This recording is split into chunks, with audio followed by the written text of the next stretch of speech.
بسم اللہ الرحمن الرحیم۔ آج ہم دیکھیں گے اینٹی باڈی میڈیٹڈ یا ہیمورل میڈیٹڈ امیون رسپانس۔ تو اس میں سب سے پہلے کیا ہوتا ہے کہ یہ جو بی سیل میں اس کا رول ہوتا ہے اس امیون رسپانس میں، تو سب سے پہلے جو ہیلپر ٹی سیل سے ایک پروٹین انٹرلیوکن 2 ریلیز ہوگا، جس کی وجہ سے سائٹوٹاکسک جو ٹی سیلز ہیں وہ بڑھ جائیں گے، پرولیفریشن کر جائیں گے اور بی سیلز بھی بڑھ جائیں گے۔ پھر یہ be sales bone Meru cell میں ہوتے ہیں۔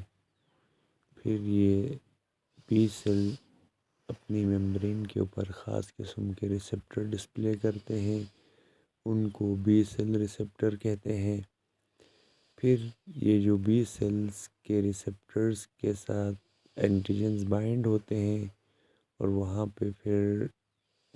پہ انیشیٹ ہوگا ایک اینٹی باڈی رسپانس، اور جس طرح ٹی سیلز میں ملین آف بی سیلز کی ٹائپ ہوتی تھی باڈی میں، جو کہ اسپیسیفک تھی ہر پرٹیکولر اینٹیجن کے لیے۔ اب ہم رول دیکھتے ہیں یا activation of B sales.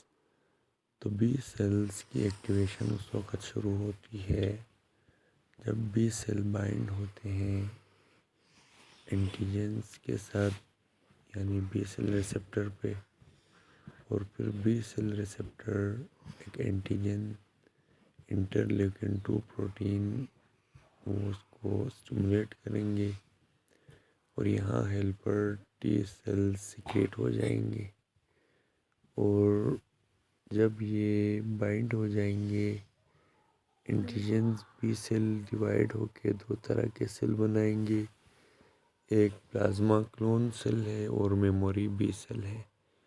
Plasma کلون سیل اسپیشلائزڈ ہے، وہ سیکریٹ کرے گا بہت ساری اینٹی باڈیز، اور یہ فیو ڈیز کے لیے کیا ہوتے ہیں بی سیلز زندہ رہتے ہیں اور سیکریٹ کرتے ہیں اینٹی باڈیز۔ پھر پلازما سیل یہاں 10 ملین مولیکول اینٹی باڈی پر آور پروڈیوس کرے گا، اور پھر یہ سیم اینٹیجنز انٹر ہوں گے باڈی میں۔ اگر لیٹر بعد میں آ جاتے ہیں ایسے اینٹیجن، تو پھر یہ میموری بی سیلز کیا کریں گے، ڈیوائڈ کریں گے اور پلازما سیلز بنائیں گے، میموری سیلز، اور اس طرح سے فیوچر میں اٹیک سے اس اینٹیجن سے بچائیں گے۔ اور یہاں اینٹی باڈی اس اینٹیجن کو کل کرتا ہے، اس لیے اس کو ہیمورل یا antibody mediated immune response کہتے ہیں۔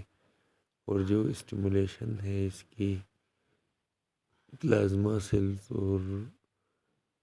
اور میموری بی سیلز، یہاں سیکریشن ہوگی اینٹی باڈیز کی، اور اسی وجہ سے اس کو ہیمورل میڈیٹڈ امیون رسپانس یا antibody mediated immune response کہتے ہیں۔ تو آپ نے یاد رکھنا ہے اس میں ٹی سیلز کا رول، انٹرلیوکن 2 کا رول، پلازما سیلز اور